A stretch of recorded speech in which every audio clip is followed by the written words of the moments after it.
Your background noise. Oh, We will mute you. Don't be offended. you're live, Susan. Right. Welcome, everyone, to another BiotensegriTea party. Today, I'm really excited because we have Ask Steve Anything, something we have never done before. I don't know why it's taken us this long. I'm Susan Lowell de Solorzano. I'm coming to you from Washington, D.C.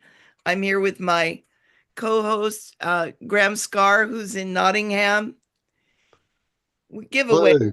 Hello. There we go. Thanks, Graham. And Chris Maria Clancy. Hi, everybody. Happy to see you all. I'm Uh, coming to you from just outside of Vancouver on Coast Salish territory in Canada. we're grateful that you're here.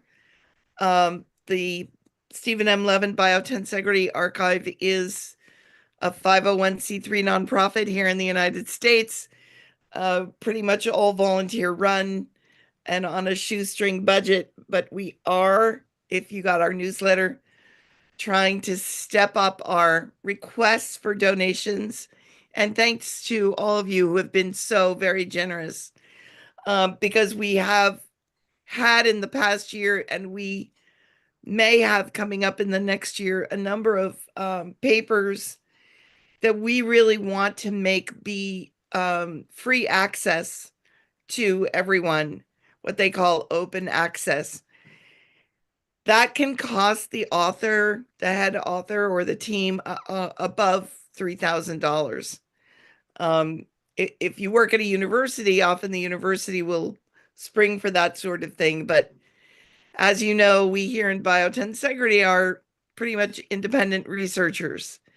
So I'm just going to put in that pitch. Um, Chris, maybe you'll put something in the class, in the chat about, we've got a couple of upcoming events from Chris's group, Embodied Biotensegrity, and maybe she can put the details, including that free event on the 10th, I think you're having. Yeah.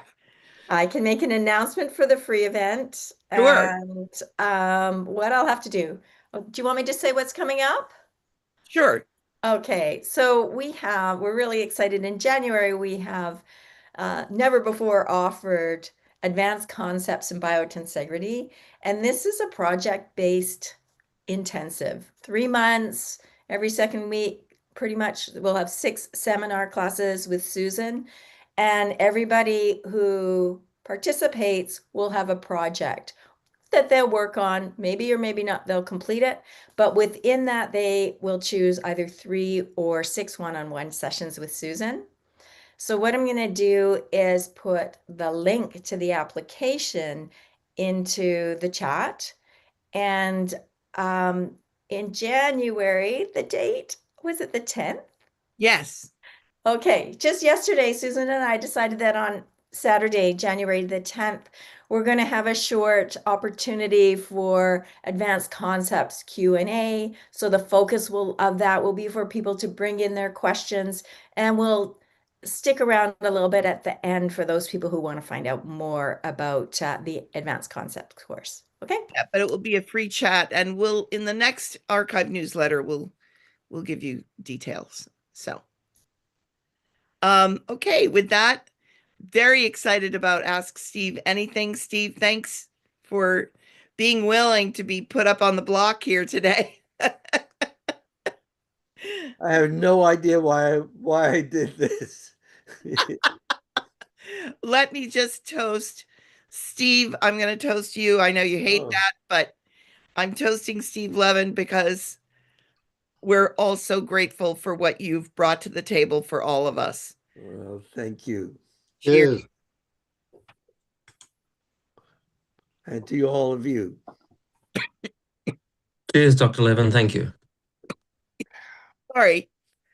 Adam, you've got the first question, and go ahead and use raise hands, folks, whenever you want. Chris, you're going to be Yeah, doing, I'll facilitate the conversation. and I'll try to put people in the spotlight.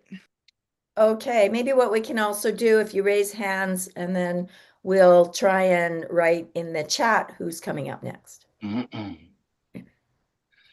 Hello, Stephen. Steve.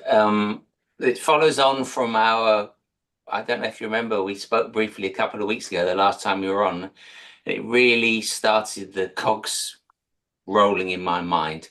And what we spoke about was there's a closed system which is sort of like supports itself via the principles of biotensegrity, and it orientates itself to a center of gravity at 90 degrees to the Earth's core. That was the first thing that you shared with me that really I thought this really is interesting.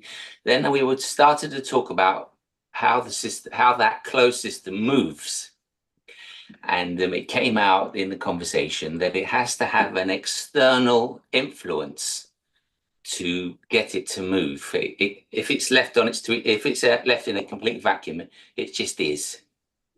So the question that came to my mind since I spoke to you was, how do you see the principles of biotensegrity interacting with outside systems to distribute that influence within itself?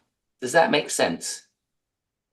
Um, yes and no, but it has to do with the mechanics of a tensegrity structure. Yes.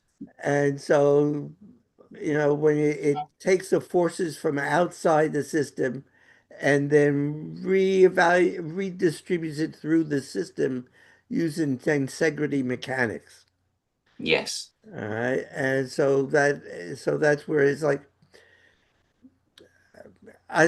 if you look at a sailboat, for instance, Yeah. a sailboat standing in the water has, the external forces of the wind and the gravity pushing it down, but without wind, it's not going to go anyplace, right? So it's the buoyancy of the water and the weight of the boat. Yeah. You add the wind to it, and it will go with the sails, and you'll see all the lines in the sailboat tighten up and do their thing, and you readjust the sails, and you change the weight of the people in the sailboat to accommodate for it. What's going on inside the boat, the tightening of the sails, the tightening of the lines, the shifting of weight of the people in the boat trying to balance it, those are internal forces. And Yeah. although they affect what's coming out outside because it changes the speed of the sailboat, they themselves have no direct effect on those outside forces. So you need the balance of the outside forces, even though there's all sorts of weird things going on within the boat that are inside forces. And so that the tensegrity takes these outside forces and redistributes them through the system, but actually have no direct effect on outside forces. That's brilliant. So if we then change the boat to a human being, okay, Right.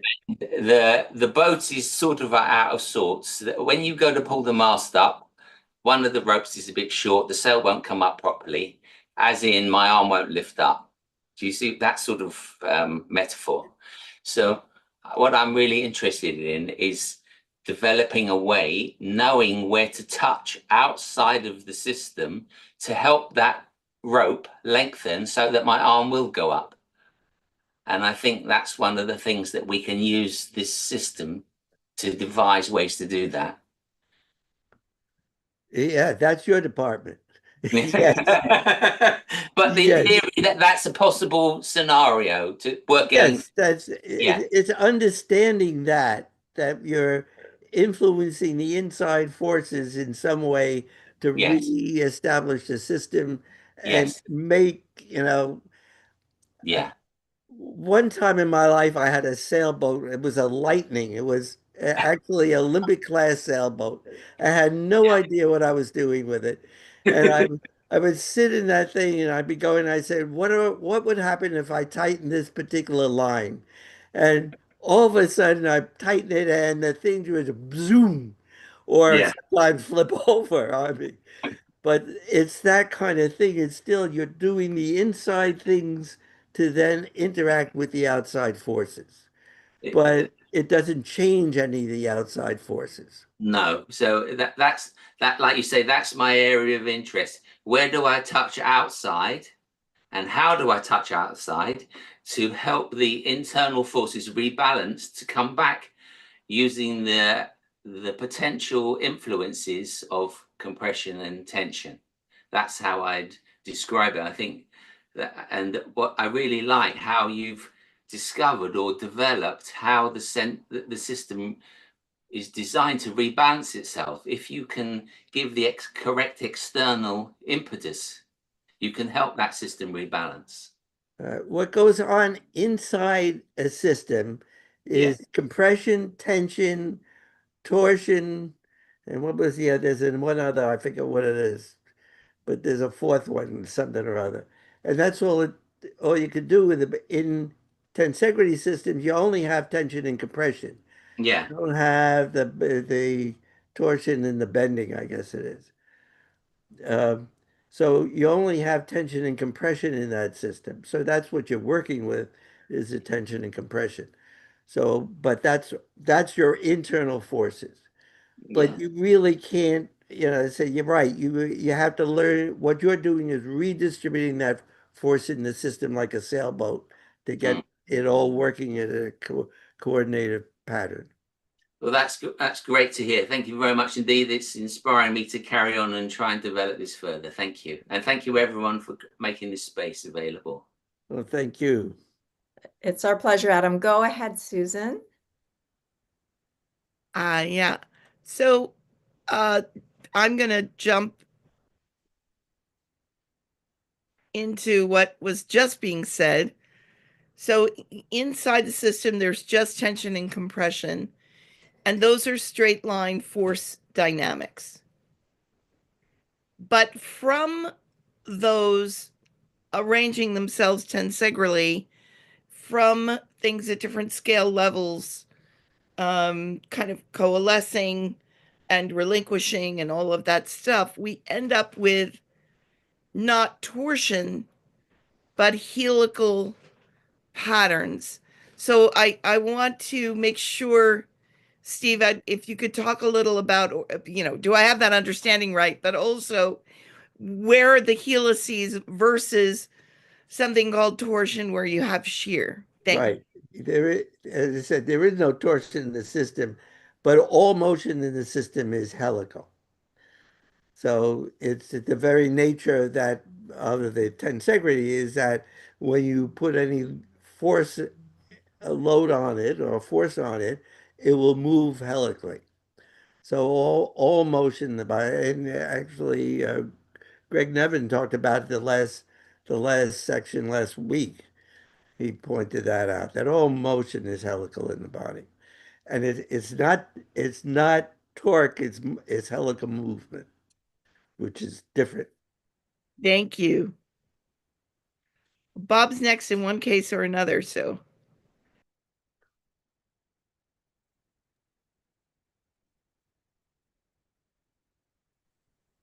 I just lost my Zoom there. Bob, is this on the same topic or a new topic?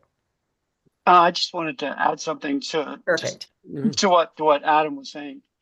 It's just if I can offer my opinion as a manual therapist. I mean, things that I might see in the clinic, Adam, if someone has an inability to raise their arm, it could be because there is dysfunction in the glenohumeral joint. It could be because there's a dysfunction in the clavicle. It could be because there's a dysfunction in a rib won't elevate when they try to raise their arm. It could be because there's a pleural restriction. It could be because the pelvis is out of alignment on that side, so the latissimus dorsi is tight. It could be because the opposite hip is rotated and there's fascial restrictions that come across the fascial plane to the opposite shoulder. So there's lots of things that might present that way, but the goal is the same. You need to remove the restrictions and rebalance the forces throughout the entire system so that the arm will elevate on its own. So just I wanted to offer those all as examples to something that might illustrate the concept that you were discussing. But that's all I wanted to say. Thanks, Bob. Go So ahead, Adam. So that's great, Bob. So I agree with all of those options, but what I'm interested in is using an external connection to that system which has that imbalance in it to help it repair itself. So I think there's an intrinsic um, method, there's an intrinsic principle going on using helical expansion and contraction that will help that imbalance repair itself. So it doesn't matter. Yes, we have to make a diagnosis. We have to find out what's causing this not to be able to go up. But there is a place that we can touch externally with a certain amount of intention and pressure that will help all of those imbalances come together to create that movement, which manifests as improved range of motion. So I think I think we're not disagreeing. We're just using different language for the same thing. So thank you. Oh, I don't think we're disagreeing at all. All I'm saying is in that sense, the Yeah. external force might be the pressures that I'm applying into the system. Now, when my hands are on it, we become one system. Mm. But, I would be the external force. Now, I think you may be able to do things with using straps or other types of involvement. But no, I don't think we're disagreeing at all. I just wanted to offer those as examples of things that, No, that I see and the forces that I would apply to make a change. that's great. And Thank you. That's all. And Adam, I know Bob is taking part in the biotensegrity for applied biotensegrity for physiotherapy courses, but there's also conversations about this sort of thing going on there, including people presenting case studies. And it's a great course. So, Jason, I believe you have something to contribute on this topic. Yeah, when Dr. Levin was just talking about tension compression and talk, Tom Flemons wrote, and I just wanted to ask if this is useful or applies. He wrote, when tensegral and non-tensegral elements are combined to form a hybrid structure, the advantages of the tensegrity approach are not fully realized. He says the concentration of forces at the connections between tensegral and rigid components makes the hybrid structure likely to fail at the interface. Anchoring a tensegrity to a fixed surface causes bending moments and torques.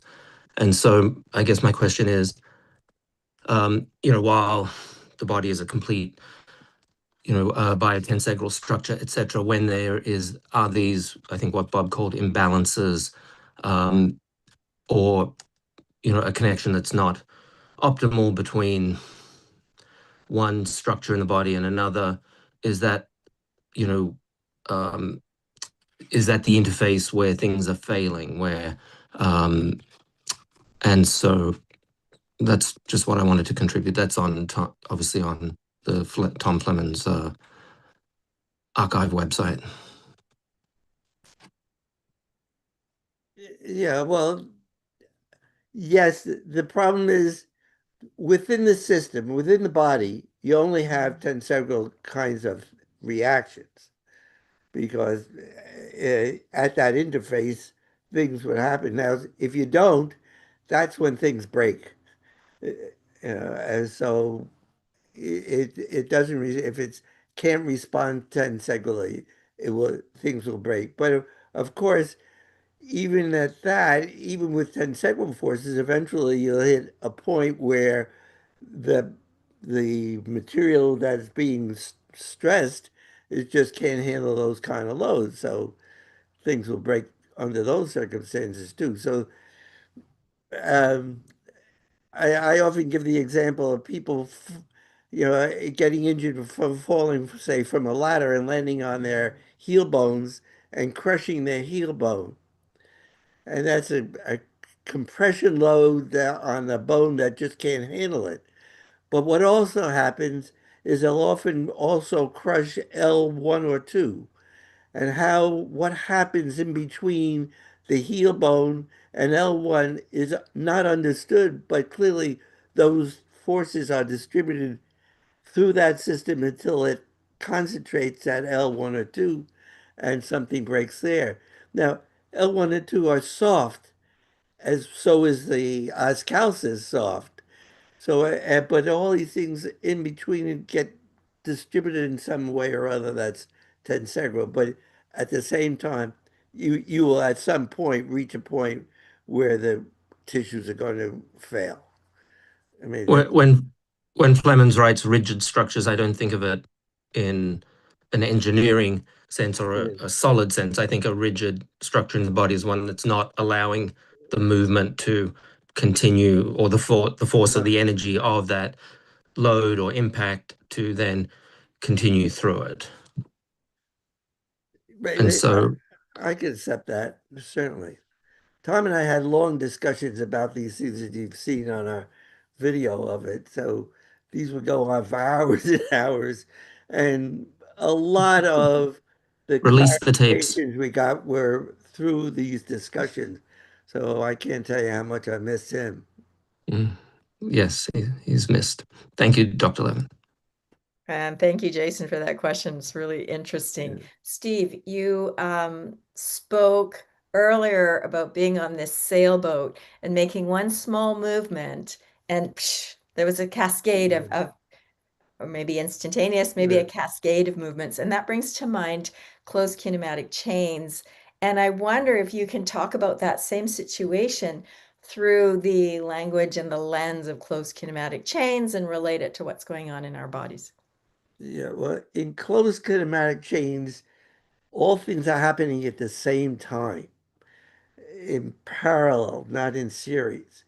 Now, if you put springs in series, it actually weakens the system at anybody, and so that all these when they depict muscles going or bones or the lever system or whatever they're in series, it means that they don't understand that the system gets weaker through this system kind of thing.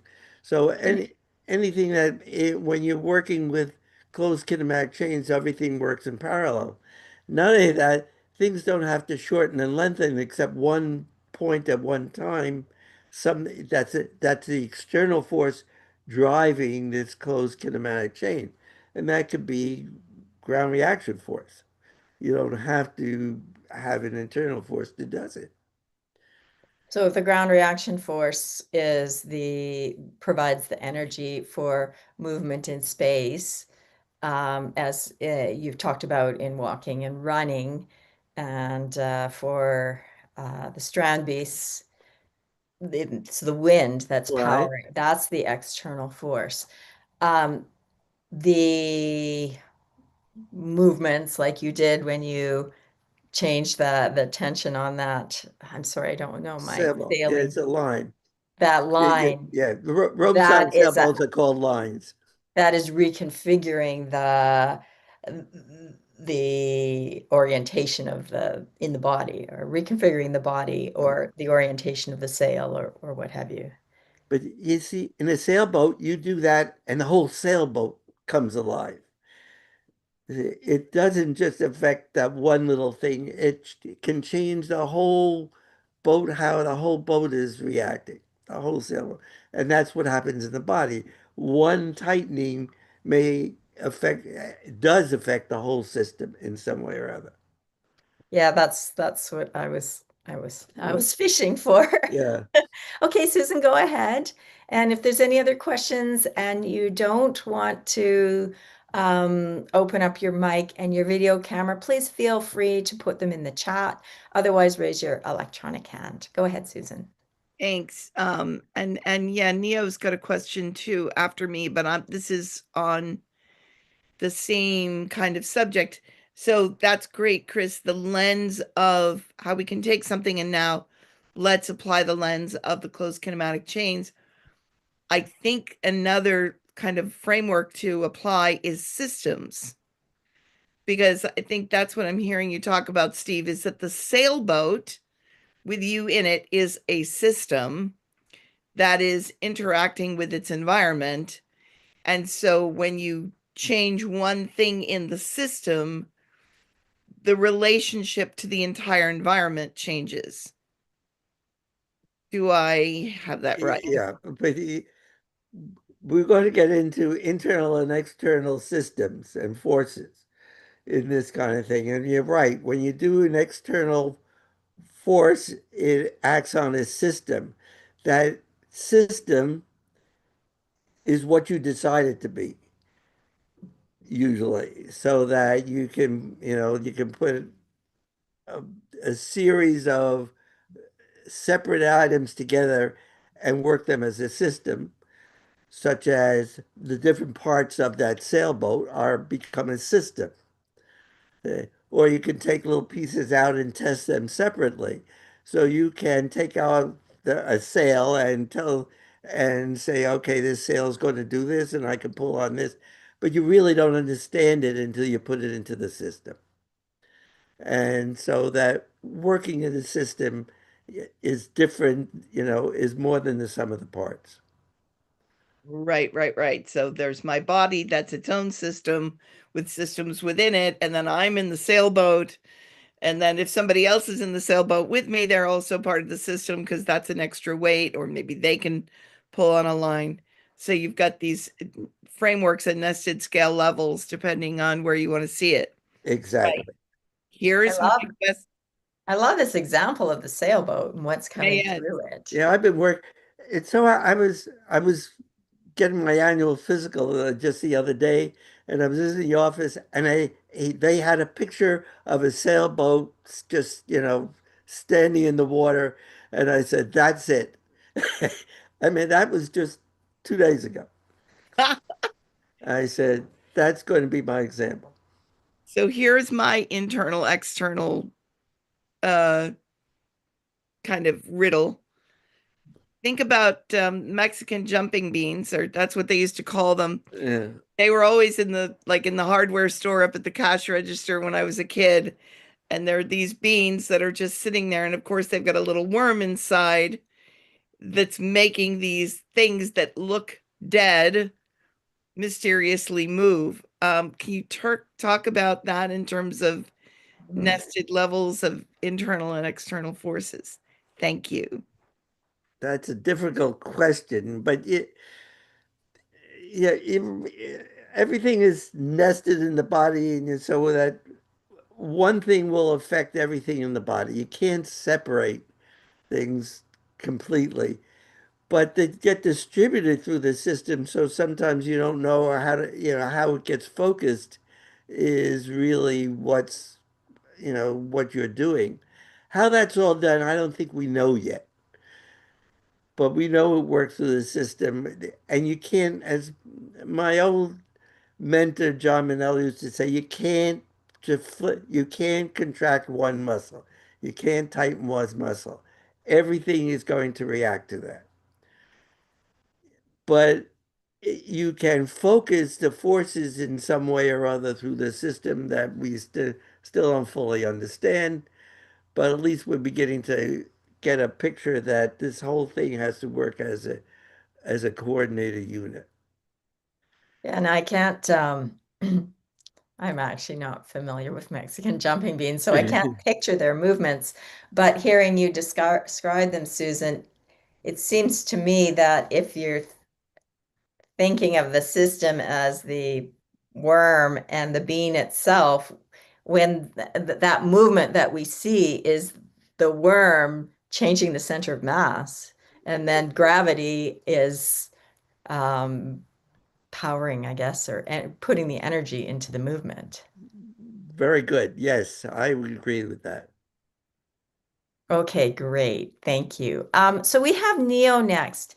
Neo, I can't see you on my screen, but I have a message that you have a question. Do you want to come up or do you want to write it in the chat? Or is it written in the chat and I don't have it up? Susan, can you help me out here? Yeah, it's written in the chat. Steve, where do you see the field of biotensegrity in the next 10 years? And thanks, Neo, for the question. Great question. Well, when I started this and saw biotech, I said it was obvious. I'm going to just tell somebody, I'm just going to present it at a meeting, and everybody's going to say, yay, and we're all going to change. So I, at that time, thought the future of biotensegrity was within a year. So I'm not very good at predicting what exactly is going to happen in biotensegrity over the next 10 years. What I do see in this really short period of 2 years is right now that's suddenly happening. There is a shift and a recognition of uh, biotensegrity in multiple fields. I'm on this thing called ResearchGate where you have all you put your papers in. It's nice.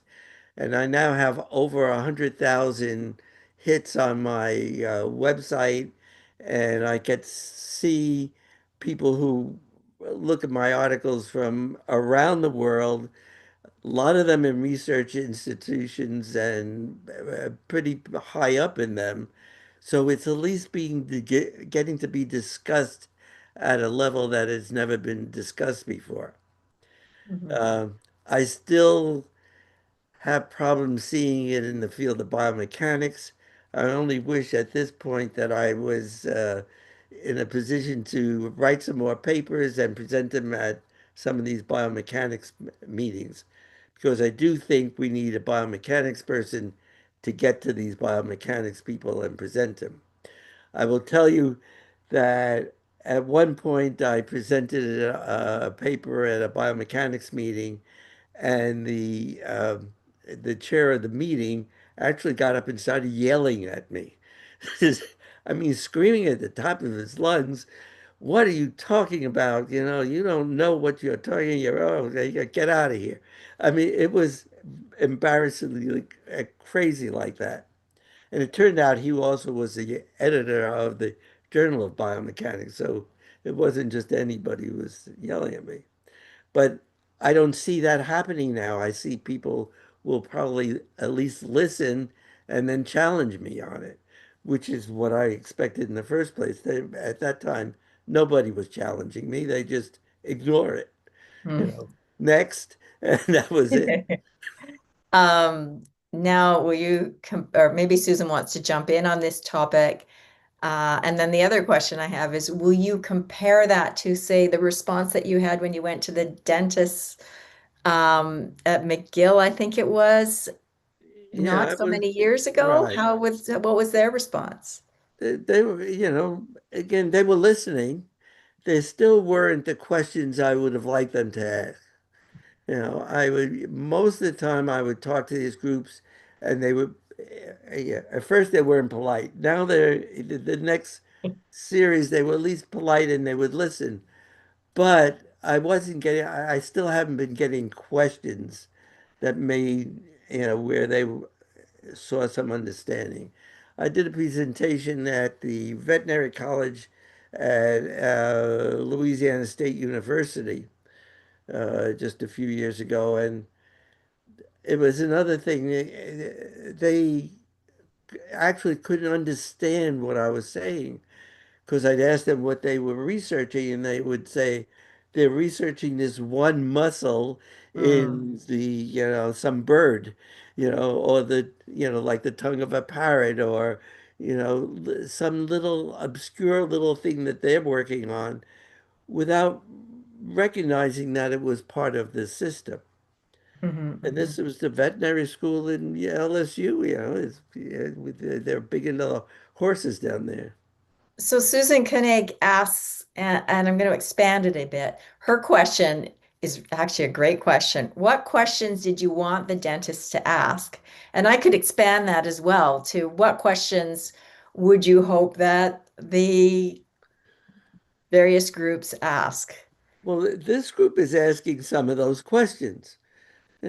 They are what, they're not questioning when I say you can't use a muscle to do this or that. They have to stop and question what they do so that I'll go back to where this all started, where I first got the question, where the first question I asked. I was, this was in my third year of orthopedic training when they were just beginning to introduce biomechanics to the orthopedic surgeons, believe it or not. There was no book written on biomechanics to orthopedic surgeons. And there was two people doing a dog and pony show from um, the Hospital for Special Surgery in New York, which is probably the foremost orthopedic hospital in the world. And this was the head of the biomechanics lab and the guy who eventually was going to be head of the department there, head of the hospital, actually. And they presented a thing and showed, where this muscle in the hip was had the force of two times body weight. Now, I was at that point, the third year of my orthopedic residency, I knew what that muscle was. I had operated on it many times. I knew that it was impossible for that muscle to be having the force of two times the body weight. And so I said, I've challenged him on this, and I said, wait a minute, you're using a muscle that's inside the body to produce an outside force of two times the body weight. That's impossible. And, he gave me some sort of bizarre answer to this thing. And because, he was the professor and I was just a student, so I had to shut up. But that was my first real challenge to it. And that's the kind of thing where I would expect people to start making those challenges. So when I make that kind of statement that it doesn't do it, I need somebody to say, what do you mean it doesn't do it? And then have a discussion of Newton's first law and Newton's third law so that we can say, okay, look, here is what we're talking about. Hmm, hmm. And they're not doing that. They're still, they're not getting it. And it's those sorts of questions and challenges that have really helped you in your thinking, Yeah, and not. until you question what you've been taught all these, for your whole life, you don't make a move on. Hmm, You see, you got to step there and step back and say, wait a minute, why are you saying this? hmm. Okay, thank you, Steve. Susan Lowell. Hi, Steve, thank you. You mentioned John Manel, and um, a number of people may not know who that is. Can you just tell us a little bit about your work with John Manel, how you met him, what you learned, how his work may influence or may not influence, you, your life, and the development of this concept? Uh, Thanks. yeah, well, I was a cutting surgeon in my third year of residency, and I had part of the residency was an academic year at the University of Pennsylvania. I was at a separate residency program here in Northern Virginia, but part of the program, because we need the academic part, was an academic year at the University of Pennsylvania that had a continuing education program that was designed to do this for people. And they would pull in, residents from all over the country and have these series of lectures and things. And so we had a physical medicine lecture once by the head of the physical medicine department who says, next week you're going to have a lecture from John Manel. And he says, I don't know what he does, but he's the best diagnostic physiatrist I know. And then John Manel presented the next week, and he talked about this concept of joint play and how the body moves through these things. And I said, he's the only guy who's presenting something that's not in the books, that everything else I've learned here at the University of Pennsylvania is already written up in all the books and everybody knows about it, but nobody knows about what he's doing, so I'll spend some time with him. And I had elected the second half of the year was elective, so I spent time in his clinic. And he was very lazy, and he said, after the second or third thing, he said, now residents would come in and rotate in, and he'd be lecture them.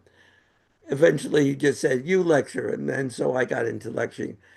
But it was John Manel who says, you can only move, you can't move one muscle. And he integrated the whole concept, and it was there I learned manual medicine. And again, when you learn, as all of you who do manual medicine knows, you know, doing one thing in one part of the body affects other parts of the body. And because you got hands on these things, you can tell where these things are happening. So, so I learned that, and then, so it helped develop the concept of unity of the body in my mind, and this concept of movement in joints, which is nobody talks about is this movement in joints, but if once you learn about it, these joints don't touch and they float, and you got to get them moving. Um, so did you ever have a well, first of all, how did John Manel explain you can't move one muscle? And second of all, did you ever have a conversation with him after you'd conceptualized biotensegrity? And I would love to have been a fly on the wall for that conversation. Yeah, well, what happened was that I took the year under him and trained with him, and then went back to my residency program and then became an orthopedic surgeon. And some 10 years afterwards, I started focusing my practice on spine surgery. And that's when I really began to do some. I had included his work in all the work I did, by the way, so that when I take somebody out of a cast, for instance, I do manual medicine and get them back in action in half the time that these other people were having all these troubles with. So I said, that works. And I also was doing some work on the back, but not much. Most of it was peripheral at that time. When I started specializing in spine surgery, I started recognizing that some of these things that he was talking about was right. And I was starting to get people better by manual medicine than the surgery. So I joined up with him again in the 70s and actually started teaching courses with him. And he started, he would introduce me and say, and because then I started talking about this concept that I was developing at the time in the 70s. And so he started introducing me and said, well, Steve says such and such. So we started integrating these things together, but he would talk about it and accept it because he was doing manual medicine and it all fit into his concepts, but he didn't really understand it academically. That wasn't his thing. His thing was he was primarily an actor and he would be this showman and do these wonderful things, but the underlying concept was he didn't care about. But he accepted it and worked with it. Okay, and Susan Koenig has written, I like to hear Steve talk about joints, main concepts we need to digest within a biotensegrity model. Oh, all I could tell you is, joints are the least understood in the whole thing, and I try to avoid it because it would be so controversial. But joints do not compress across it. There's no load directly across the joint. There is no question in my mind that's true. Joint, yeah. Again, there's certain things that you learn as an orthopedic surgeon that the anatomist has no concept of because they're dealing with tissues that are dead and they behave differently. You operate on a joint, first of all, you have to work in the space. So you actually put fluid into the joint to expand the joint and get it to spread out. But there's space. And you look and there's actually a space between the articular surfaces. And you say, well, that's a space we just, created by this, putting this fluid in. But if you scratch on the articular surface, articular cartilage is mush. it's like working with a hard-boiled egg white. It's that kind of soft and slippery and just as friable. So you work with a hard-boiled egg white, you just break it up, it's nothing. Articulate cartilage is like that. It has no strength at all. And you say, how in the hell could that possibly bear any weight? So, Steve, you said something to the effect of there's no force through the joint, and I Right. believe what you were saying was as has been discussed in the conventional model. Well, But I'm sure but everybody there here are believes. forces transmitted through the tensile web. Would Yes, you like but to talk about that? okay. Well, the thing is, everybody here listening to me now still thinks, because it's hard to escape it, that the articular surfaces touch and there's compression across the joints. And it isn't compressed. The load is distributed through the tension around the joints. Is it? And I did, yeah, I did the first one of those I did. I started looking at the joints with an arthroscope, which was at the time just coming into practice. So I look at the arthroscope and I look at see these spaces, and then I tried to close these spaces, and there was always this space there.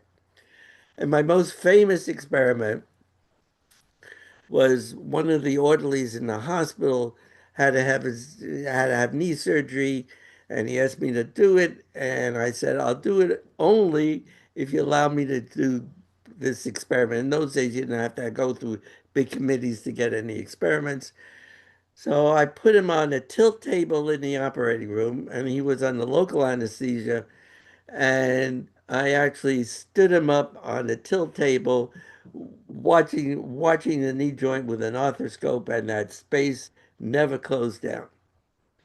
And that was, yeah. And I said, my God. Of course, then he started vomiting on the top of my head. And Oh dear. that was, oh, yeah. But it was, I mean, that's the loading. And then I probably did over 100 joints where I've tested that and never could got one to close unless the ligaments around the joint were torn. If the joints, if the soft tissue was intact and functioning, that joint stayed apart. So if there's anybody watching this that's doesn't have their own tensegrity model, I can put compression on this structure, but the compression elements don't touch, is basically what you're saying. Exactly. I don't know You what will know, happen if I the loosen compression up. elements, the bones in the body, never compress against one another In a healthy body. in the normal body. Otherwise, you get arthritis. Then you Yeah. need a knee joint replacement. But now if I loosen up the tension on this, so the it can't be transmitted as much, they do get closer. And if I really loosened it or broke it, they might touch. Exactly. Okay, we have another question from Adam. Go ahead, Adam. It wasn't so much a question as an observation. Is that if we go back to your sailboat, you want to. I love the sailboat as well, by the way. Thank you for that. Uh, you want to lower the sail. So rather than just pull the rope, what you could do is the rope comes down and it comes through a pulley.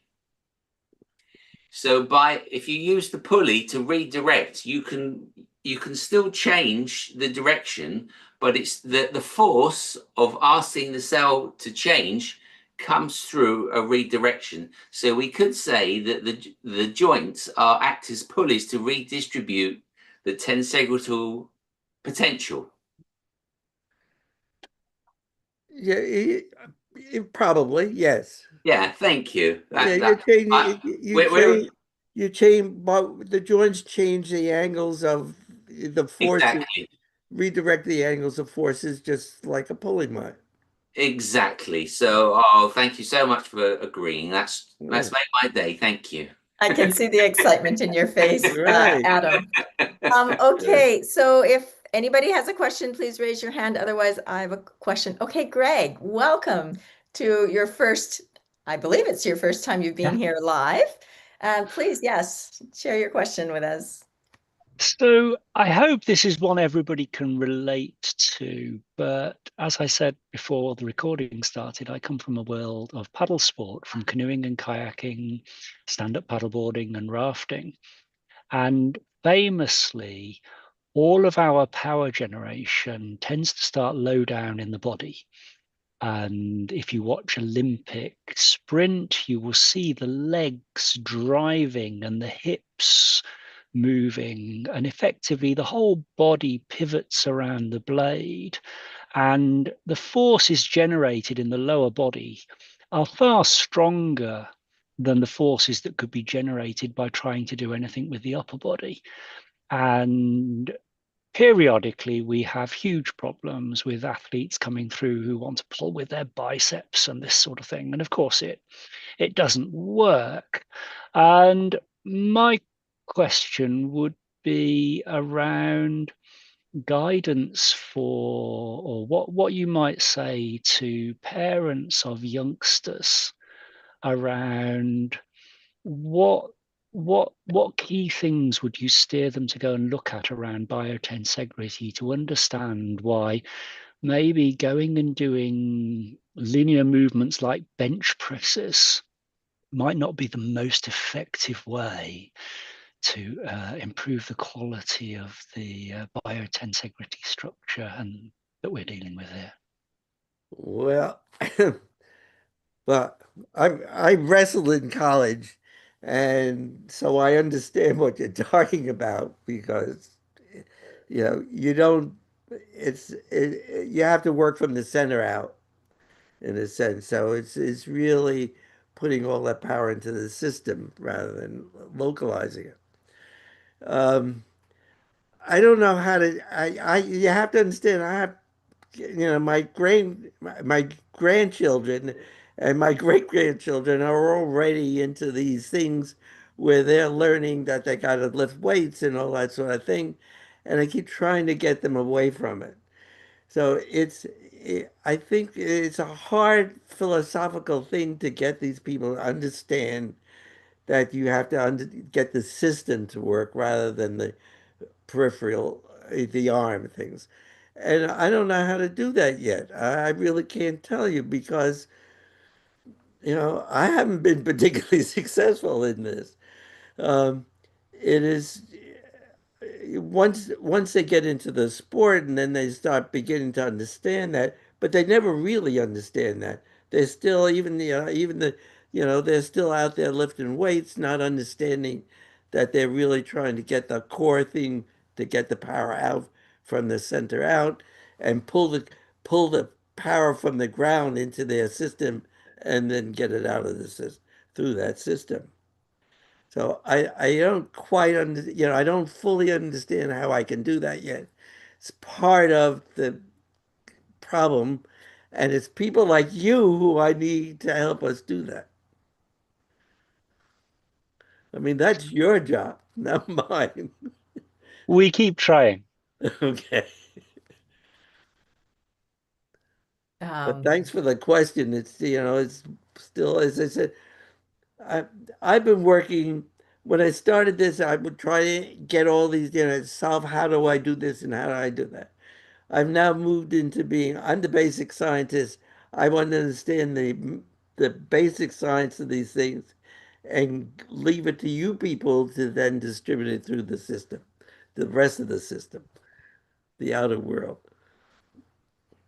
and I know for a lot of movement folks who are doing more somatic movements, tapping into the sensation of integrated or whole body movement might be helpful. But Mary, do you want to comment on this question, this topic in particular, or a new question? You are muted though. Let's unmute you. Thank you. Hi, Mary. Hi. Hi. I have a question that I think it's part of this discussion, but I don't know for sure. So here's what I've been thinking about a lot. I was listening to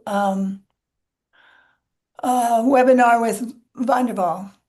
And tangentially, he mentioned something about movement being a continual shaping and reshaping of the body. And I thought, well, that's great. It's a lovely idea. I agree with you 100%. But where's the data? How do I know that? So I write a letter to Robert Schleip, who I sort of know, and he wrote back and sent me 5 papers about this concept of perceptual cognitive approach to human voluntary movement. A paper by a man named Franz Mechner. Are you familiar with that? No, Well, I'll read just a few words from the abstract that says the author argues, and by the way, I'm just barely wading myself through the first go round with this, so I only have lots of questions. The author argues that movements are planned, executed, and stored in memory as perceptual events without regard to efferent patterns. So, in other words, it's not about what you do with your muscles and how you command your body to move, but it's what you intend, what you want to happen as a result.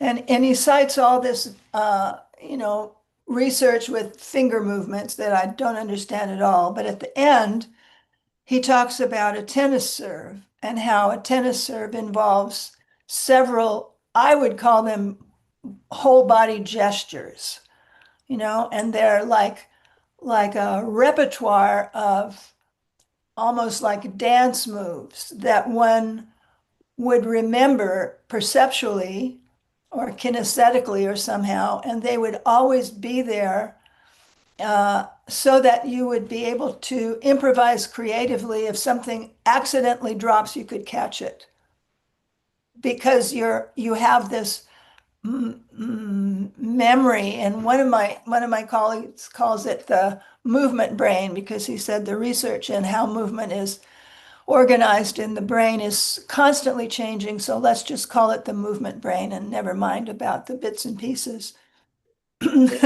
But yeah, anyway, that's sort of I don't know if it's a question or a comment or what. yeah. Well, Robert is still thinking that movement is directed by the brain.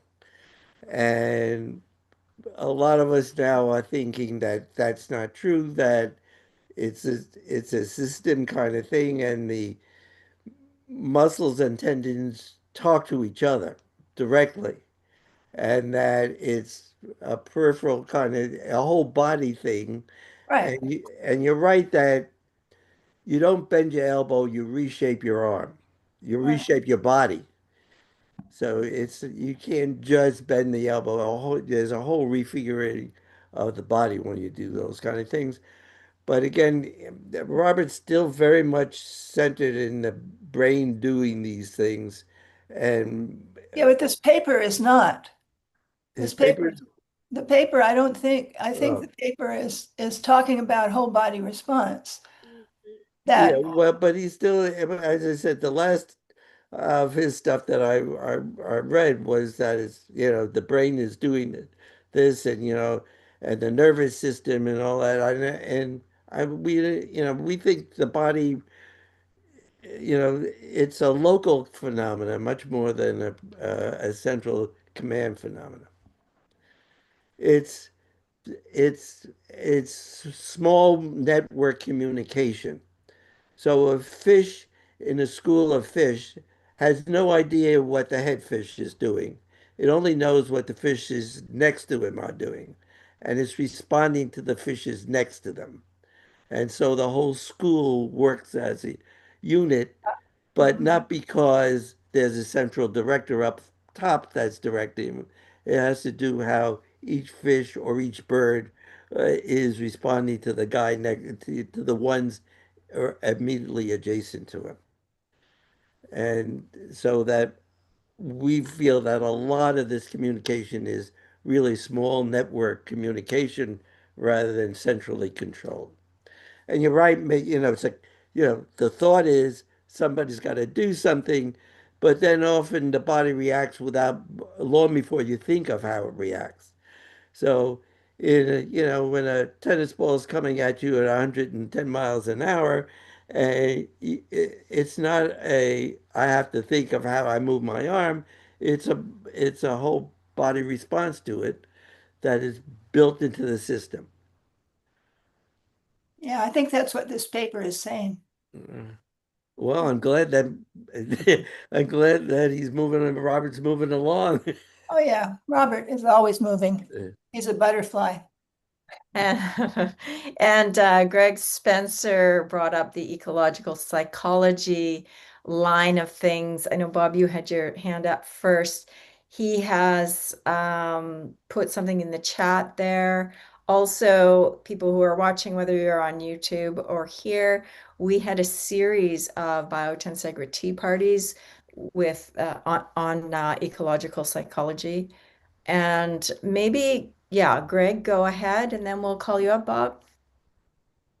Yeah, I mean, it's not a thing for right now, maybe, but certainly in ecological psychology, you've got a tradition going back a very long time that's directly linked to things like direct perception as a concept. And there would be 100% agreement with where Stephen was talking there. And then in the last few decades, people in sports coaching have linked this to work from Turvey and others within dynamical systems thinking. And the label of ecological dynamics is not necessarily very helpful because it's lumping together two very different traditions. And within each of those, there's quite a lot of differences of opinion.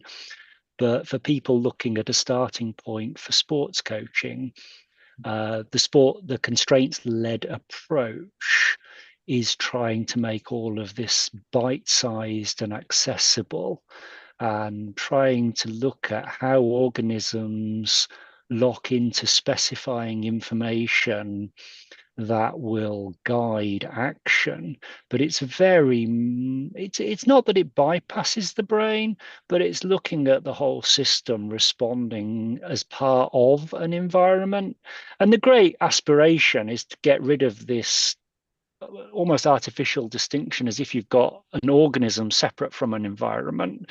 Of course, we always fall back into a language as if the two things are apart. And it's almost impossible for us to have a conversation about it, which isn't like that. But the concept of affordances and of organisms being drawn to affordances is all part and parcel for me of this same conversation.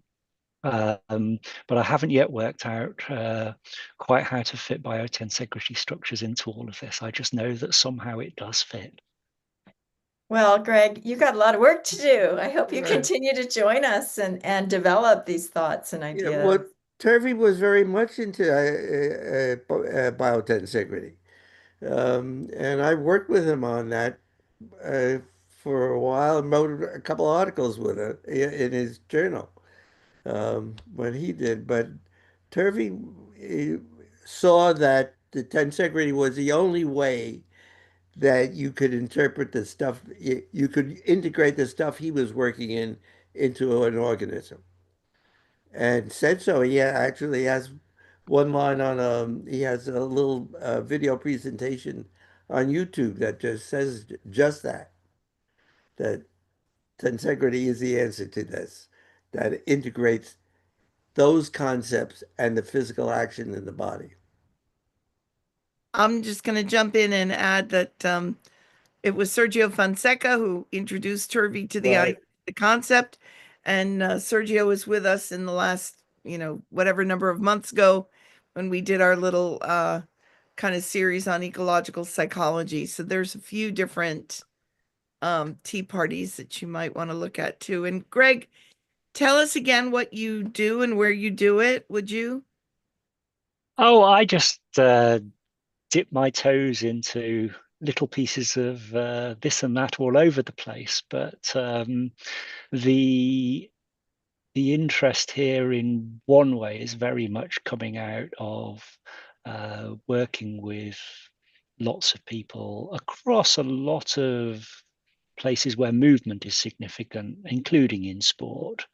And that doesn't matter whether it's tennis, gymnastics, or climbing. But climbing is an absolute classic case for me, where building strength doesn't seem to make much difference to becoming a better climber.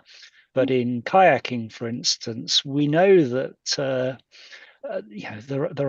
there is value to becoming a stronger athlete, but becoming stronger doesn't necessarily make you a better athlete. And the biotensegrity bit seems to fit in, where actually being able to use what strength you've got comes into the picture.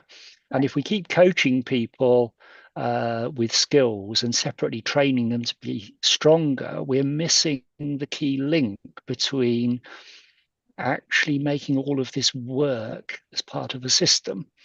And I love the idea that biotensegrity as a concept can help us revolutionize coach development, so the next generation of sports coaches are able to unlock potential more effectively and without beasting young people in gyms and so on.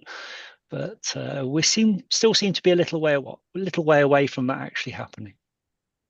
So as a coach yourself, is there one example of an approach that you find successful in moving your clients along that might be better explained by biotensegrity?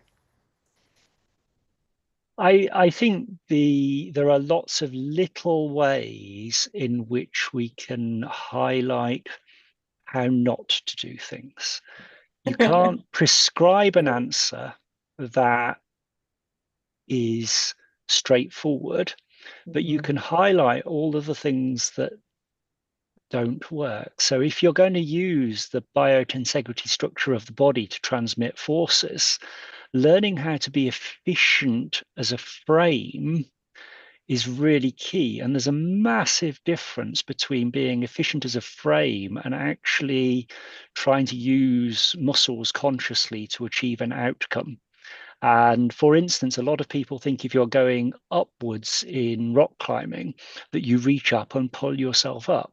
But if you ever actually get to a higher level in rock climbing, you'll find there's a lot of rotation involved. And generally speaking, when I used to work at climbing walls, if somebody said I'm stuck, I could pretty much say, move your feet. And 99 times out of 100, I'd be right. And the people I'd be talking to would be looking at where they put their hands and what to do with their upper body and how they're going to pull up. But you end up with locking your frame onto the rock face in one way. And then because you have this nice structure, if you can actually generate force from the bottom of the structure in the big muscles down through the feet, everything moves upwards. And it's everybody, even at the elite level, eventually, if they're going to fall off, it is 99 times out of 100 because their arms are pumped, the forearms are pumped. And that's because they're trying to grip too hard and use the muscles that really aren't going to be capable of doing this. So there are lots of little things we can do, but the biggest one for me is actually just getting with youngsters is just sheer diversity of experience. So they're trying lots of different things and they start to feel it, because it doesn't really matter whether you're hitting a forehand in tennis, you're hitting a golf swing, you're going rock climbing, or you're going kayaking. I find all of these things are 100% applicable. But as a sports coach, I tend to focus on trying to get people to let go of the ideas that are holding them back, rather than trying to prescribe what the answer is. How the biggest one is probably how to ensure that you're not getting energy spilt. So if your biotensegrity frame isn't very efficient, then when you try and transmit energy through the frame, it all goes to pieces. And that's why you can watch two people and they both appear to be working just as hard and very different results, or two people who are moving along in just the same way and one seems to be doing it a lot easier. And I'd say that in most cases it is better use of the frame. Yes, and when you talked about the rock climber and they're locking through their feet. That's relating directly to what Steve talked about the closed kinematic chains, because if you want lock one part of that the system of closed kinematic chains, it does really restrict the whole ability to shapeshift, to reach that next hold, or to shift your weight on your feet, or what have you. And Steve is always talking about efficiency. Steve, do you want to respond at all? And then we'll go to Bob. Well, allow me to brag a little bit. Until 2 or 3 years ago, I could still do one-arm push-ups. And it wasn't because I had a very strong arm. It was because I knew how to distribute the weight and pull it through my toes into my upper extremity and get it out. So it was that whole tensegrity concept that allowed me to do one-arm push-ups, even though, I should not be able to do it. And I tell you, I was already I was 90 years old and still doing one-arm push-ups, but it's because I was using tensegrity principles to do it. When I met Danielle Claude Martin, I don't know how old she was at the time. She had white hair. And she's a petite woman, and she had just been playing rugby with the guys and showing them her push-ups off her thumbs. And she's not like she's a petite woman. So, and she was the first, I mean, she embodies biotensegrity in a way that I had up to that point never seen. But why don't we invite Bob up? Uh, Thanks. I just was going to add to this conversation as well. And listening to Greg, I think he answered his own question. He wasn't sure how biotensegrity fits into the movement things, but he went on to explain it, I thought, rather nicely. The things I guess I wanted to add was as what we had learned, I guess, in school in physiotherapy, a lot of the current theory was you needed to repeat the movement and you need to create a motor program. You need to recall the motor program. And so training was always, repetition. But when you go back to the ecological psychology and ecological dynamics framework, and I knew Nikolai Bernstein and dynamic systems theories are talking about synergies. And it's like you can never repeat the same task. If you're trying to throw a ball, it's never going to be exactly the same. So training the body, in a way that allows it to, create the correct and the most efficient movement for the circumstances that they're under in a sports setting, whether it be, on a court where it's always going to be different, or if you're rowing, the winds may be different. Everything's going to be different, so it's never going to be the same. So training the body ability, to use the affordances that are given it to produce the most efficient movement at that time is probably what makes the most sense from a training perspective. I know as an athlete myself, there are many times when, I surprised myself by doing something spectacular on the court or the field, and I ran down afterwards thinking, how did I do that? I didn't think about that at all. My body just did it. But as an athlete, you always know when things are flowing correctly. One of the things I did during the early part of COVID and the ability to get outside is a neighbor had a basketball court that hoop and I would shoot. It'd been probably 40 years since I'd spent a lot of time shooting baskets, but I mean, I noticed as soon as I could transmit the forces, through my trunk to my arms, and there was a nice fluid movement, I was better. So I think that as Greg was discussing so many of those things, there were some of the points that I wanted to bring up as well. That just about the synergies and the paper talking about what is the nervous system for is all talking about efficiencies, creating the most efficient way for the body to move. And I think one of the things that came up is, well, those are the theories for movement. The biotensegral concept is the architecture of the body that allows those things to happen. So those are kind of my points I wanted to bring up. Thanks.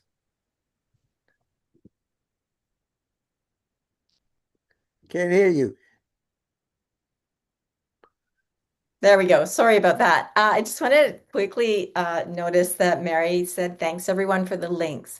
So if you're watching on YouTube or if you're watching on Zoom, just know that in the chat, especially Jason, has been putting a lot of resources into the Zoom chat. If you are watching on YouTube, whether it's live or after the fact, and you'd love to join us on Zoom, go onto the Biotensegrity Archive website and sign up for our newsletter because we always send out a newsletter with the link to register for Zoom. And I don't know if Graham or Susan or anybody's able to put the newsletter link up on YouTube. Not sure?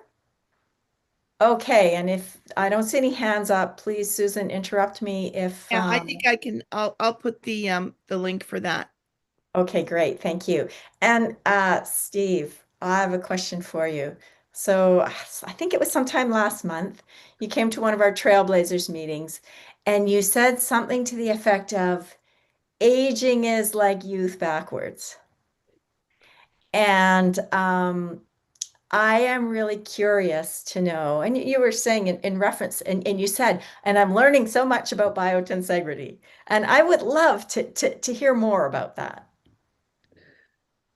Well, it's mostly related to, for me, it was mostly related to walking and movement. Is that, you see us old folks shuffle around and slow down a space and take smaller steps and, not quite do things. And so I try to figure out how I could improve it. And I found that swinging my arms got to increase my torque in my body and made me take bigger steps. And then I said, well, how about if I put some weights on my arms? So I got 1 pound wrist weights and added them to my walking. And it was amazing to me that I really picked up both speed and distance and stride length. And I looked like, I put on, I cut 20 years off my life from the way I looked anyway. So, so it got me to think more about how walking is. And of course, as far as I'm concerned, and not only that, but even people who I totally disagree with, like Delp, who is a biomechanics person, just wrote a recent book on walking. He talks about walking is controlled falling. You're falling. So it is being able to lean forward enough and getting the arm swing that sort of pulls you and gets that torque going and doing it. I then went back to say, well, where are these kids in all this kind of thing? And I try to figure out why, how they start walking, which is to do with falling. Now, if you Mhm. look at little kids, they don't walk, they run. And they all run. And they have to run because their center of mass is very low, and they have to lean forward a little bit more to get that falling kind of thing. And when they lean forward that much, they don't have control enough to pull it back. So they have to get those feet in front of them a little faster. So it has to do with some of that controlling that center of mass and falling. Of course, they're so low, they're always running. That's why the kids are running. They also have a little wider base for probably the same reason. They don't have a narrow base. They keep their feet a little wider apart, and they're always running, and they're always falling forward. And that's the way they learn to get control of it. And of course, as they get taller, they can control that center of mass a little bit better and don't have to lean as far forward. So I see this whole movement thing as related to getting your center of mass falling and having to control it.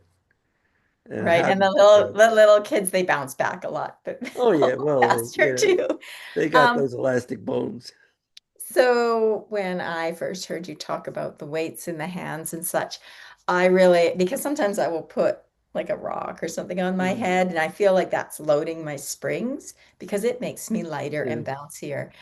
And that's what I thought of as you had these weights, was loading your springs. Would you explain that to people who maybe aren't familiar with all of the concepts, Yeah. please? Well, your muscles are not what move you. It's the spring in your bones that move you. And because you have to understand that, your muscles are tension springs and can only pull you down.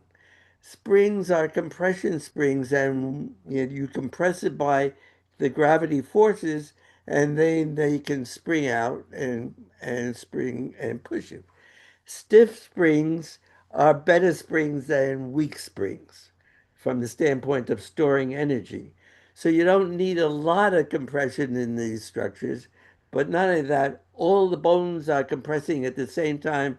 If you hold up your icosahedron, you recognize that all those bones in the icosahedron are compressing at the same time.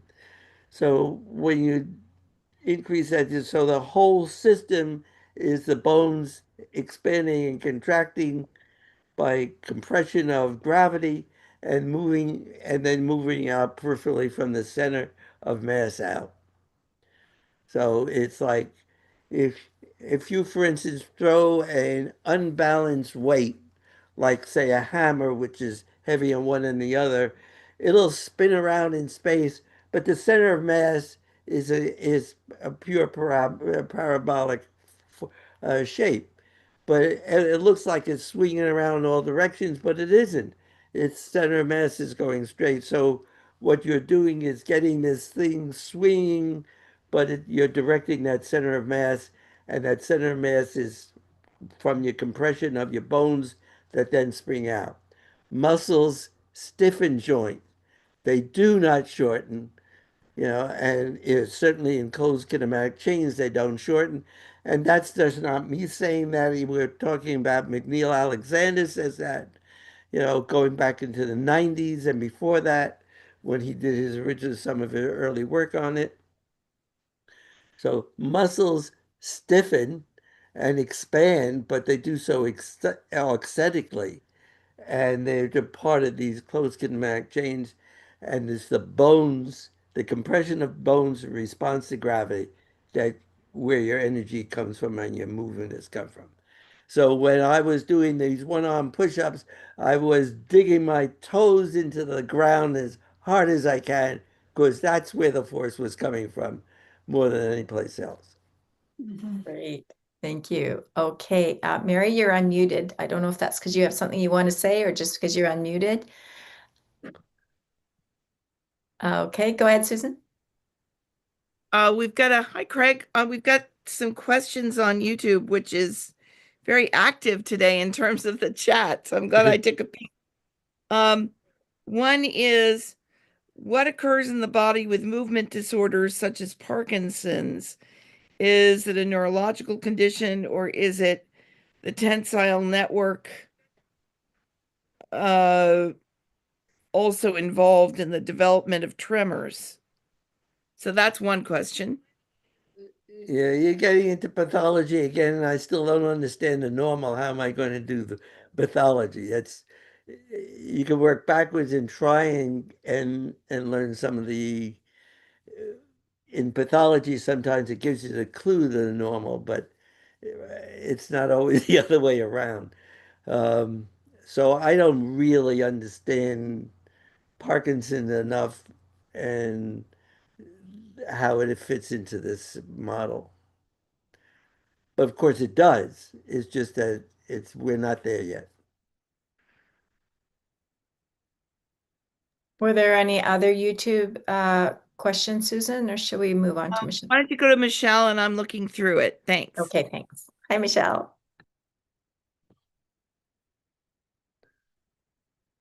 You, Do you're, you hear me now? yes. Yeah. I want first to say all my gratefulness to Stephen, what he has brought to us every day, every day. I enjoy so much to feel my body in this biotensegrity architecture and my movement are so different. My treatment are so different now. It it has begun in 2011 when I met you, and really, for me, it's something which has changed completely my life and all my transmission to the public. My students enjoy so much now to transmit themselves by integrity, to experiment in their body as dancers, as therapists, manual therapists, because I have transmitted to a lot of people now. I'm not so young now. And first, gratefulness to you, Steve, and to Graham, to Susan, to Chris, who support the team from so long time.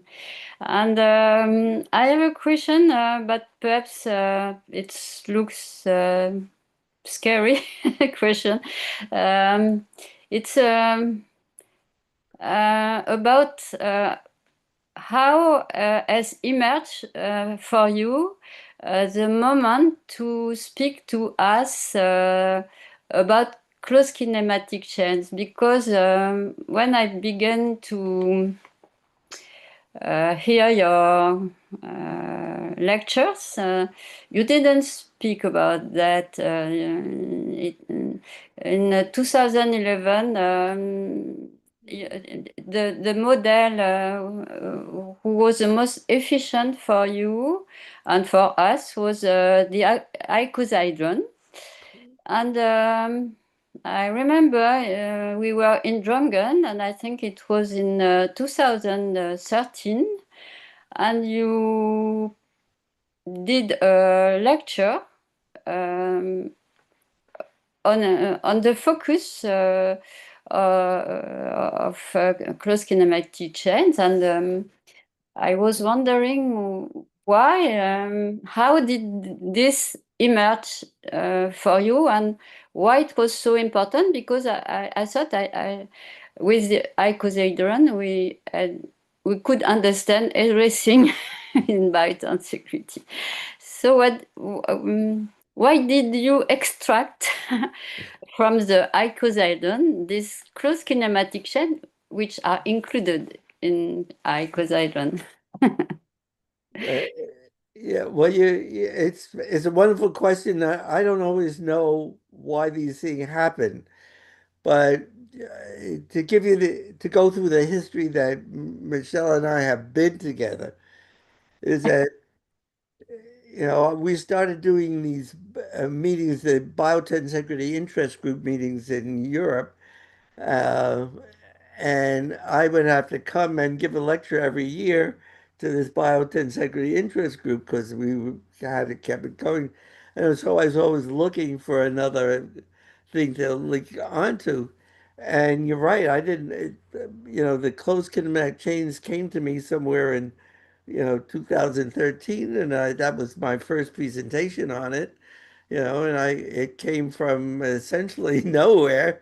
I was probably just working on things, and I picked it up. But I just, most of it is just I just keep looking around for things and trying to understand it a little bit more, and you have to go keep moving in and out of the structure and try and figure out how these things are working. And it just one day I just picked it up and says, "Gee, it's a closed Mm, kinematic chain," and it worked. And not only that, but it becomes essential to the whole mm, concept. And I think I was mostly just doing anatomy again and saying, okay, well, how do these two joint muscles work? Because they certainly don't work like we thought they do. So how does a muscle work in two joints? And saw this relationship of the closed kinematic chain. As I said, McNeil Alexander talks about it as working like that way, but doesn't describe closed kinematic chain. And I think Mm, also I was spending time with um, Lombard's concept of a yeah. jumping frog's leg, and he doesn't call it a closed kinematic chain either, but that's what he's describing. And so I think I just sort of recognized it as such. I was one step ahead of just by naming it that, but they had certainly described it. No, thank you. Because for me, it was difficult to adopt the closed kinematic chain at the beginning. And now, when I do a treatment, for me, it's so evident for manual therapists that we create immediately with our two hands and when we put them on the shoulders of our patient. We create immediately a closed kinematic chain, and our my tensegral body is immediately connected to the tensegral body of my patient. So thank you. Yeah. In a book, Inman, who was a biomechanics orthopedic person, um, wrote a book on walking many years ago, and in it he included a picture of Lombard's closed kinematic chains, but who didn't close it, which was work that Lombard did in 1903 on a jumping frog, showing that you can by pulling one string up at the hip, you can put the leg through the frog's leg. You replace the two joint muscles with inelastic strings. And by pulling one string up at one end, he was able to get the frog to do a whole jumping motion of the limb. And again, it was really through closed kinematic chains that he was doing it, but didn't label it as such. And I think it was one of these images that stuck in my mind, and I finally got it, put a label on as closed kinematic chains. Thank you. Great. Thank you, Michelle. And Craig, I think the last question goes to you Well, I've or realized comment. I didn't have a model, so I've been spending the Oh, good. first portion of the talk actually building the model. If I hold the model, this is Craig, can icosahedron. I interrupt you? It would be Yes. amazing if you stood up and held the model in front of your shirt, then we would see it Yeah, I better. put on a black shirt to There, Okay. that's perfect. Thank you, Craig. see. Okay, so this is a closed kinematic chain. So that's a model. It's all kinematics just means motion. So you're seeing this on a kinematic video. The forces cannot be transferred to you. You're seeing it on a video, and that means kinematic. So Mhm. when you hear the word kinematic, it's just a picture, it's the geometry, and there's no strength or properties of the sticks and strings. So kinematics is just simply the geometry. So when you've got a closed kinematic chain, this model is a closed kinematic chain because there's no loose ends. If I hold it like this at one end, then it's an open chain.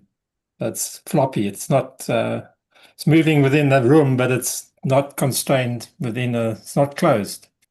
Well, Mm, So the geometric patterns in the tensegrity remain closed. It's just yes, you and the system of the so tensegrity are open. I've made a step, uh, put in a step there so when I pick this, when I grip with my fingers two ends of this, I've created a closed chain. My whole body and this tensegrity is now a closed loop. And And so you could say my hands are external forces acting on the closed chain, or you could see that we are now one body, not two bodies. And the thing with Newton's third law says for every action, there's an equal and opposite reaction. which is very powerful law. So if I pull this model, my body is doing exactly the opposite. So by watching what my body does to the model, you can interpolate that back into the body and say your body is actually doing the same thing. It's the opposite directly. So the point is with your fingers, if I grip one end like that, it doesn't form part of my system. It just adds to it. But if I grip on the other side, then this tensegrity is doing everything my body's doing. So that is an image of what my body's doing. So that's great. Right. Craig, that's can you important. just explain to me again in another way, and the body's doing the opposite? Exactly the opposite. As long Yeah, as but you grip it. can you bring me into that more fully? Okay. I'm going to take my hand, my 3 fingers. Okay. And I'm going to put it in the model. I'm going to bring the model onto my fingers. Mhm. And I've got this finger on one strut. The thumb is on another strut. And that finger is on a strut. So my hand is actually one half of this model. So the icosahedron is modeled directly with the bones of your hand. I've got to put it in, can't do it, but the other 3 struts on my left hand. And Right. it's an example, direct example of why your hands can engage with this, because we have that 3-strut tensegrity. Our hand is a 3-strut tensegrity. So that's why when we touch a tensegrity, we can manipulate it. So if you want to say, where's this tensegrity in the body? Well, there it is. So when people say, but there's just a model, it's not in the body. That's your hand. And these go through your soft tissues. These struts get put down onto your, enclosed in your finger, in your skin. And there's your tensegrity. So your hands are a split icosahedron. And so that's why I can ask a machine to manipulate this tensegrity, and it won't be able to do it. So our hands can do it naturally because our hands are 3-strut tensegrity, and when they combine together, the model gets inserted in here, and that's why we act as tensegrities. And when we touch another body, we become one with that body. So we're not 2 anymore; we're 1. And because we can with our body induce can cause the other tensegrity to move. That's why manual therapy works. Well, there's a whole lot in there, some of which I think I understand, some of which I need to revisit. Go ahead, Steve, and then Susan. Well, Craig and I have been working together on and off. Was it in 2012, I think? 2001. 2001. 2001, even that's right. Yep. We met at a conference in Switzerland. Zurich, yeah. Yeah. The 400th anniversary of the canton of Zurich or something. Yeah, and he was the only, I did a poster session, he was the only one who stopped and talked to me. And we were sitting on. He asked those questions that you've been waiting to hear. Exactly. He was the one who stopped and asked the questions. I just finished my thesis. I'd handed it in, and I was slated to present at the award ceremony my work for biomechanics of the foot.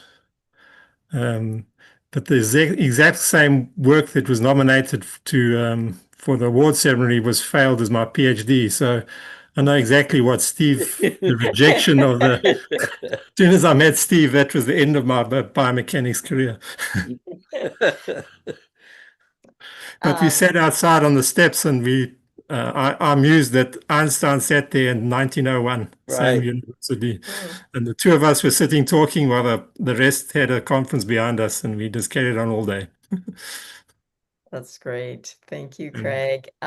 So I'm looking at the time and we should be rounding this up. But first, Susan, I wonder if you can tell everybody a little bit about our social, because maybe it's not going to be on Zoom, or do you have something you want to say first? You've I got your just hand want, here. there's a question on YouTube. Oh, okay. I forgot about that. Thank you. YouTube is very active today. It's very exciting. And I apologize for not representing what's going on there as well. But the question is there, now I'm trying to find it, is there a microscale at which the biotensegrity gets fuzzy, thinking about its role with respect to metabolism and proton motive forces in the mitochondria? Huh. I'll take bets that proteins are icosahedrons. So, it just makes sense that it doesn't make any difference what scale you're working on. It's going to be the same. It's an infinite scale. It was a All the decision. way. Yeah, it was a decision I made when I first said, this is a model of the spine. When I first saw that, I said, it can't just be the spine. It has to go right from the origin of life itself. So we've known that viruses, for instance, are icosahedrons. So it's going to be independent of the scale. No matter where you go, that's what it's going to be because of energy efficiency. Thanks, Steve. Thanks, Susan. Okay, so before we close down this tea party, Susan, are you able to come up and let people know about next week's social, or do you want me to? I'll give you a moment. If we don't see you, I'll talk about it. Here she comes. Also, maybe a little plug for donations to the archive, please. Oh, you Okay. muted. I put in links earlier for donations that can be made through PayPal and through Square. To the YouTube channel? I put them into the chat here on Zoom. I think we should put them up on YouTube too, please. But not right now. We can do that after, maybe. Okay, yeah. And there is a match. You have to tell them there was a match. Yes. My goodness, and I didn't do that. Yeah, right now we've got two people who have joined together, joined forces, and will match all Oh, donations up to $4,000.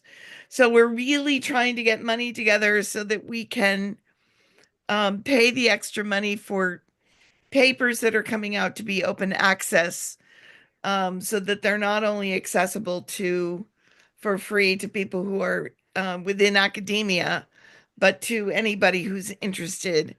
And we, as independent researchers, don't have university support to do that, so we've got to scratch it together ourselves. And I will look for those links again. And so it's in a couple of weeks, January 2nd. We're gonna jump in and have our holiday gathering, and it's we do it every year, and it's no agenda. So, and it's not on YouTube. well, Right. last year we did put it Oh, on, we did. Okay, I stand corrected. and I kind of liked that we did because I like that it's there. Okay, So, so it will be on YouTube then. Thank you. yeah, I think we can go live to YouTube. Why not? But it's just a party. It's a good time for us to ask people to come up and tell us who they are and where they are and what their interest is, and for all of us in the community to kind of just enjoy each other's company and get to know each other better. And I've got the in both on YouTube and here in Zoom, I've got the links in the chats for how to get on the archive email list so that you'll get information about that and about the free event on the 10th, where we talk about advanced concepts in biotensegrity. And just let me say to Greg that we do not yet have a link to our social. What we do, if you get yourself, and I believe you probably already are on our email list, because that would be how you got the registration link for this tea party. So we send out an email sometime before the BioTensegrity tea parties. And if you are on the email list of the Biotensegrity archive, you will receive that email. And that will have the link to register. Correct, Susan? Yes. Okay. Is correct. Okay, so to finish off, maybe we'll change our screen so that we can see everybody whose camera is on. We always love to start and finish with a toast. And I believe I'm the one that's giving the toast today. Let's just change our screen here. Oh, yes, sorry. That's my job. Okay, I don't know if I can do my own. We're getting there. We're getting there. I'm here. Okay, here we go. Remove my spotlight. There we are. So everybody, if you will raise a glass, and whether you celebrate Hanukkah or solstice or Christmas or New Year's, let's all wish each other and all of our loved ones happy holidays, and also for these fruitful conversations to continue on. We'll see you in the New Year's. Happy holidays, everyone. Happy holidays. Cheers. Happy holidays. Cheers. Salute. Gene. Okay, and And this good health to Dr. Levin. We need and him. good health to Dr. Levin. Thank Yes, you. Thank you. And to always. all of us. Yes. So at this point, we generally shut off the YouTube recording. And then those people who want, we usually have a little bit of an after party. So we can then unmute and not worry about being put on YouTube, etc., etc. Okay. And so thank you, all the YouTube people. Yeah. We're gonna sign off from you now. Thank you all.